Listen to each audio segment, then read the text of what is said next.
Zee 24 तास एक पाऊल पुढे। आणि बाळासाहेब थोरातांशी झालेल्या बाचाबाचीनंतर अब्दुल सत्तार यांच्या राजीनामा नाट्याचा पुढचा अंग रंगायला सुरुवात झाली आहे। सत्तारांना साथ देण्यासाठी आता सिल्लोड मतदारसंघातील 5 नगराध्यक्ष राजीनामा देणार आहेत। एकूणच या वादात बाळासाहेब थोरात यांना टार्गेट करण्याचा जोरदार प्रयत्न होताना दिसतोय। औरंगाबाद जिल्ह्याच्या खरीप हंगामाच्या बैठकीत बोलू न दिल्यामुळे संतप्त झालेले सिल्लोडचे आमदार अब्दुल सत्तार आणि महसूल मंत्री बाळासाहेब थोरात यांच्यातही अशी बाचाबाची झाली। त्यानंतर संतप्त सत्तारांनी आमदारकीचा राजीनामा प्रदेशाध्यक्षांकडे पाठवत काँग्रेस पक्षही सोडणार असल्याचं जाहीर केलं। यानंतर पालकमंत्री थोरात हटाव मोहिमेला वेग आलाय। सत्तार समर्थक 5 नगराध्यक्षांनी राजीनामा देणार असल्याचं जाहीर करून काँग्रेसच्या अडचणीत वाढ केली आहे। सिल्लोड, गंगापूर, कन्नड, वैजापूर आणि पैठण नगरपालिकांमधील हे नगराध्यक्ष आहेत। यासह या 5 नगरपालिकातील काँग्रेसचे सर्व नगरसेवकही राजीनाम्याच्या तयारीत आहेत। यासह औरंगाबाद जिल्हा परिषद अध्यक्षांसह काँग्रेसच्या 16 सदस्यांनीही राजीनाम्याचा पवित्रा घेतलाय। यामुळे थोरात अडचणीत आले आहेत।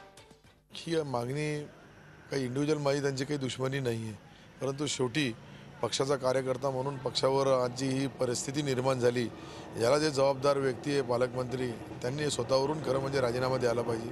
औरंगाबाद जिल्ह्यात काँग्रेसमधला वाद असा चव्हाट्यावर आल्यावर काँग्रेसच्या प्रदेशाध्यक्षांनी तडक औरंगाबाद गाठत डॅमेज कंट्रोलचा प्रयत्न केला, मात्र तो असफल ठरल्याचं दिसतंय। तर बाळासाहेब थोरातही बॅकफूटवर गेलेत।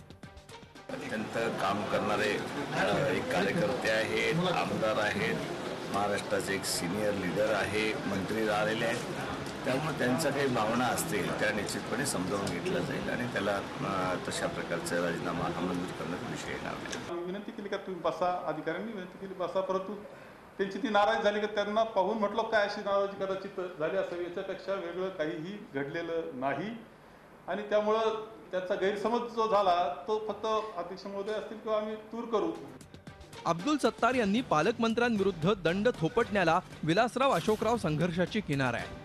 अब्दुल सत्तार हे अशोक चव्हाण गटाचे मानले जातात, तर बाळासाहेब थोरात हे विलासरावांचे निकटवर्तीय आहेत। अशोक चव्हाणांच्या राजकीय पुनर्वसनाच्या जोरदार हालचाली सुरू आहेत। त्यामुळे राज्यातल्या पुढच्या राजकारणाच्या खेळीत थोरातांना मुख्यमंत्रीपदासाठी विलासरावांकडून बळ मिळण्याची शक्यता आहे। याच कारणानं थोरातांसमोरच्या अडचणीत वाढ करण्याचा प्रयत्न चव्हाण गटाकडून होतोय। यासाठी सत्तारांना मैदानात उतरवल्याची चर्चा आहे। झी 24 ताससाठी औरंगाबादहून विशाल करोळेसह अमोल जोशी, मुंबई। झी 24 तास एक पाऊल पुढे।